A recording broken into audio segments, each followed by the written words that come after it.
Hello, my friends, Evolutionary Energy Arts family. So, we have microplastics found in human stools for the first time.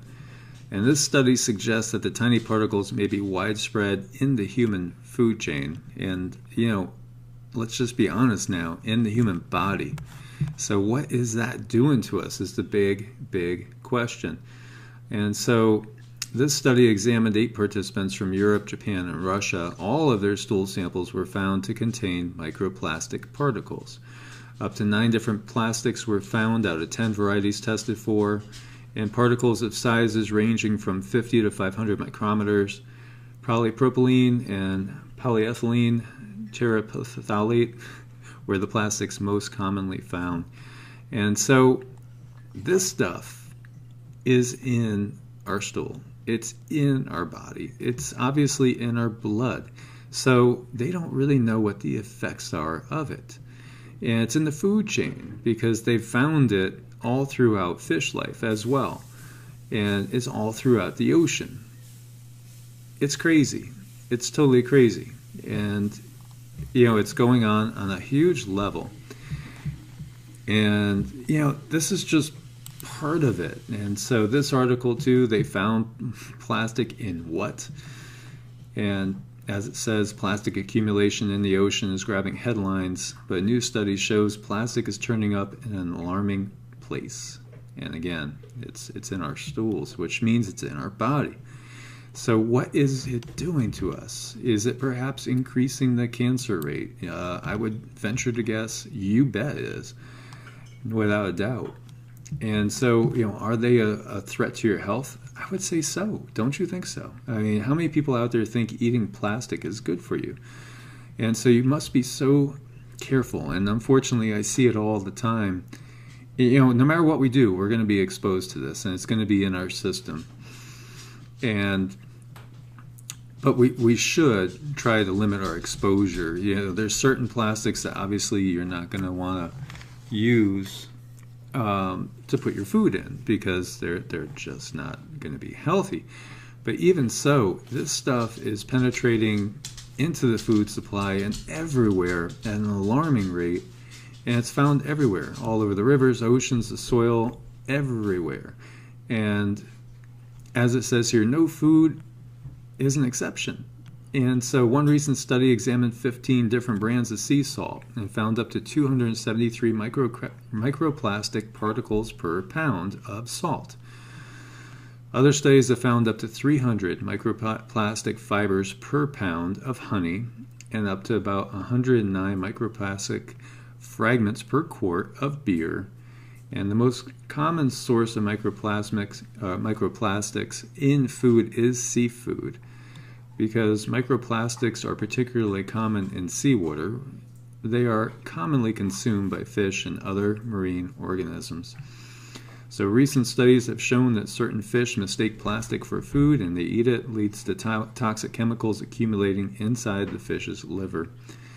And so a recent study found that they were even present in deep-sea organisms, suggesting that microplastics are affecting even the most remote species. Mussels, oysters, much higher risk. And it goes on and on and on. And yeah, these are definitely cancer causing. Why do you think we're having such a huge amount of cancer? When, I've seen so many studies too going back, if you go back to 1900 and the amounts of cancer, were infinitesimal compared to now. Of course, people live longer now than 1900. And, cancer is kind of a natural thing that actually happens that usually the body can handle on its own if it's in a good enough state. But our livers are so increasingly overwhelmed by everything that we're exposed to. And you need to be constantly detoxing the liver all the time. Alarming level of microplastics found in a major U.S. river, and it's the Tennessee River. And it's not good as well, obviously. It's all over. And then we have synthetic particles as contaminants in German beers, as we were talking about. And so a total of 24 German beer brands were analyzed for the contents of microplastic fibers, fragments, and granular material. In all cases, contamination was found. All cases. And here is another study on German beer as well, and there's a PDF. And so, I mean, it's all over. It is all over. It's part of our world. And, you know, this, of course, always gets me to think about, well, what are they spraying in the skies as well? And, you know, the chemtrails, which now, you know, who denies chemtrails? Hardly anybody now, you know, denies them. It's pretty damn obvious, even though there were so many disinfo agents out there. It's amazing how many disinfo agents there are out there in the world. You know, and for a long time they were fighting against the chemtrails because they didn't want it to be found out, you know, that chemtrails are real and they are spraying a ton of stuff over our head. Now, we don't know what's being sprayed. Although I've had people that are former employees of the government or spouses of former government employees that have, you know, told me that if we knew, boy, would the American people be up in arms. So, you know, it's not all good. I mean, we understand that we've seen aluminum and barium up there, which is used to reflect the, you know, the light back out, quote unquote, global warming purposes, you know, to try to alleviate that. And now the big thought is it's because of the increased UV. We actually have UVC on the ground measured, which is not supposed to happen. So obviously they're protecting us from that, and perhaps that's true, but they're also, you know, at the same time probably poisoning us. And there could be a lot of other things that are being dropped as well.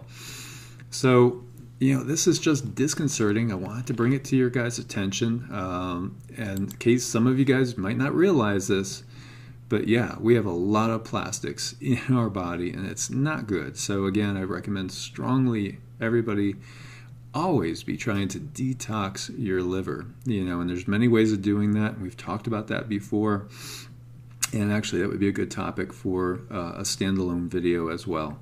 So as always, my friends, thumbs up to support the channel. Please do subscribe, click the bell for all the notifications, and share with as many people as possible so we can wake up everybody and actually get some true good change in this world. My friends, may you always be blessed with abundant peace, love, happiness, and well-being. God bless, and namaste.